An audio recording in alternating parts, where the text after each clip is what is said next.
lidi u dalšího videa. Tohle video už točím na druhý pokus, protože tam bylo slyšet moc hudba.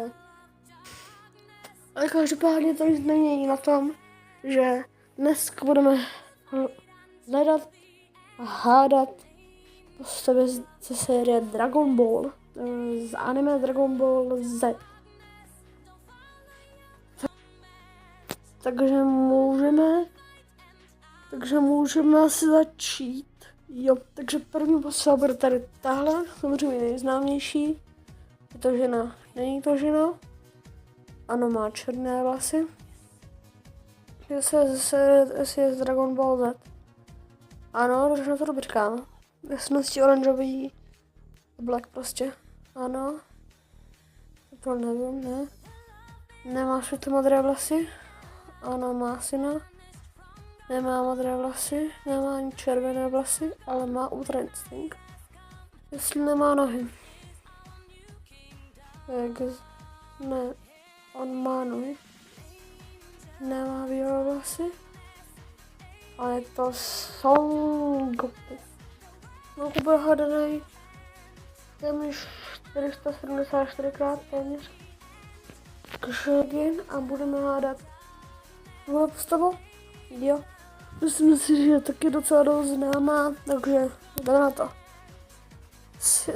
Jinak doufám, že nevadí, že jsem trochu nemocný, ale do toho jsem s tím prostě ušel. No, takže. Má černé vlasy? Nemá černé vlasy. Není to zvíře? Není to žena? Nemá vlasy? Jestli bojuje? Ano, bojuje. Jestli se jde Dragon Ball? Ano. Ano, je zelený. Jestli má prostě lidského kamaráda nebo lidského přítele? Ano. Jestli bylo jednou zlý? Ano. Ano, přátelí se s Gokuem, takže ano. A samozřejmě kdo jiný než náš oblíbený Piccolo. Docela mě překvapuje, jak málo krát byl Piccolo hádaný. Jakože, není to nějak málo, jakože, ale čekal bych, není to sice nějak málo, ale čekal bych, že byl hádaný víckrát. No, každopádně. Zatím se ti daří. Ale další postava bude tohle a doufám, že tentokrát to uhádne. Protože když jsem to natáčel minule, tak jsem takto neuhl. Takže jo, je to muž. Ano. Bojuje. Ano, bojuje. Je z Dragon Ball Z, ano. Nemá syna, když on je sám syn. Má vlasy. Je to Saiyan. Momentálně smažnu. Takže nevím, ale ne. Dragon Ball Z nemá. Jestli jeho matka neživu, ano, nebojuje s mečem a není ani spojením dvou hrdinů. Nemá staršího bratra, má černé vlasy, ale nemá ani mladšího bratra. Nemá bratra. Ano, je to dítě, není z Dragon Ball Super. Nepoužívá rukavice. No, že spíš mám, no nevím, don't know. Není rich, není bohatý. Ano, že je s jeho rodiči, ano, že je s matkou. Není vždycky naštvaný. Ano, má oba rodiče. A ano, je z Dragon Ball Z. Nemá fialové vlasy. Já nevím, jestli vůbec nějaká postava Dragon Ball Z má fialové vlasy. Když tak mi můžete napsat do komentářů. Už nemá. Není Dragon Ball Legends. Jo, to měla být tohle minulé, ale ne. Není to Teen Gohan. Já hrám toho Gohana. Prostě úplné dítě, prostě na začátku Dragon Ball Z. Nenosí brýlí, nemá tmavou pleť. Nemá bratra nebo sestru, není to žena. A není modrý, není to Šmula nebo Avatar. A nemyslím tohle Avatara, ale tohle Avatara. Takže ne. Ani Goku Junior. Reálně je to úplně stejné jako píči. Ne. Continue. Nemá dvoubarevné vlasy. Má tmavé vlasy. Nevím, sen a má super schopnosti, nebo aspoň tak se dá říkat, a má spiky hair. Takže z toho úplně to stejný. Ale Vegeta Junior to není. Continue, yes.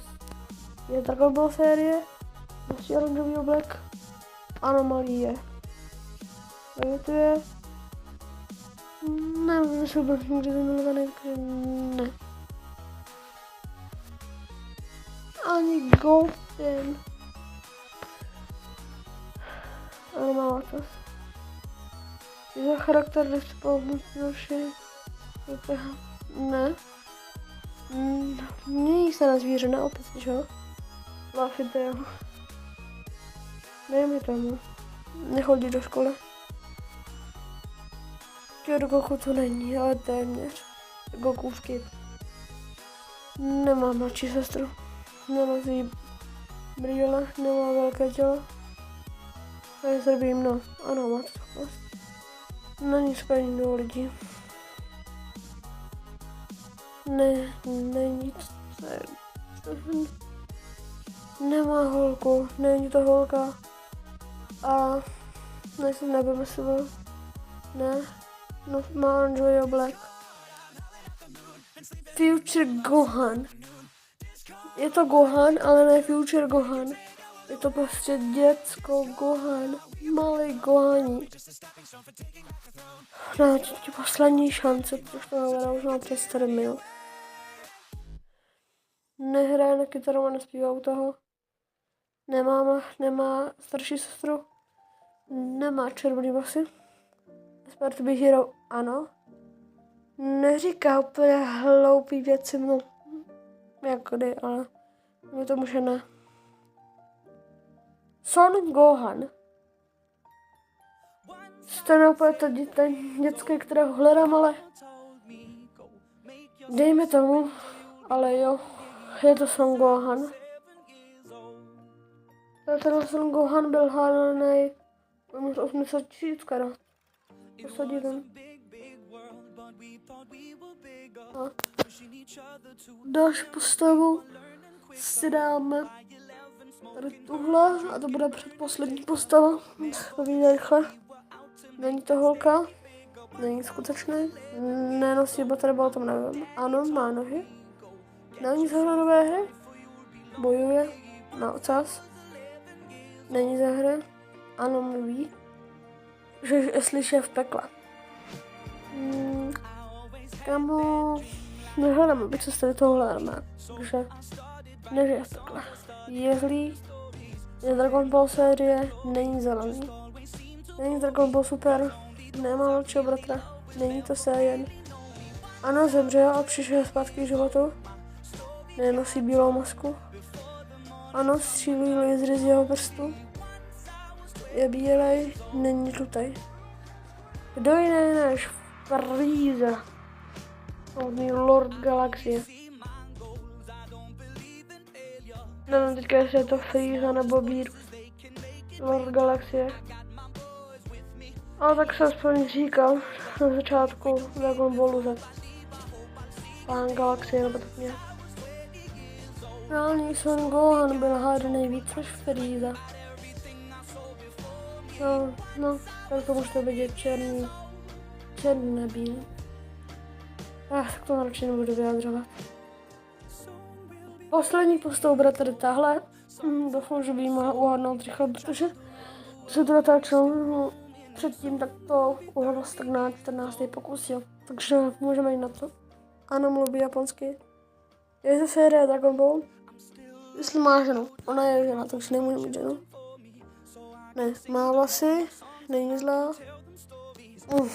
I když v některých případech podle, že ano. Jestli je matka živá, nevím. Není to Saiyan, je to holka. Jako dejme tomu, že to máma. Nelétá, má modré vlasy. Jestli staví nějaké mašiny nebo prostě takové věci, ne. Má děti, nemá černé vlasy, je Dragon Ball Z. Jo. Nemá černé vlasy. Je to Bulma. Kámo, divím se, že jsi to uhodl takhle rychle. No. Tak jelikož to uchnu takhle rychle, se dám ještě jednu postavu. A samozřejmě se ještě předtím podíváme, kolikrát byla Bulma hádaná. Téměř 70 000krát. To na Bulmu dobrý, na to jak je za mě docela hodně neschopná. Takže můžeme jít na už opravdu poslední postavu. Poslední postavu je snad asi první nebo druhá nejznámější postava za mě. Tahle, myslím si, že ji snad každý zná úplně. Bojuje a má černé vlasy, je z Dragon Ball série. Jestli mám Ultra Instinct, tak to nevím. Nevím absolutně to jde. Je to princ. Super Saiyan, to nevím, ale má Super Saiyan mod, ale je to za mě jenom Saiyan. No, jestli se přátelí s Gokuem, dejme tomu. Má Anger Issues. Prince Vegeta. Já ho znám spíš jako Vegeta. Ale ano, dejme tomu, že to je Prince Vegeta. A je. Takže tak. Ale jakože dívím se, že byl hádaný relativně takhle málokrát. 100. A konkrétně tady můžete vidět, kolik to byl hádaný. Čekal bych, že Vegeta byl hádaný víckrát, takže jinak to jak je tak jako populární. Ale jo, no. A někde to někoho zajímalo. Tohle video natáčím v 1:38. V noci. No. Jsem tady obalený betně. A jo, když to stejně asi nikoho nezajímá. Tak ostatním screenem to myslím, že můžeme ukončit. Já doufám, že se uvidíme u dalšího videa. Můžete dát like, odběr, protože už se blížíme k 500 odběratelům. A jo, takže já doufám, že se vám teda tohle video líbilo. A pokud se vám líbilo, tak ho můžete poslat vašim přátelům a tak a dalším lidem. A co dostane dál. Takže jo, já se s vámi loučím a u dalšího videa zase čus čus.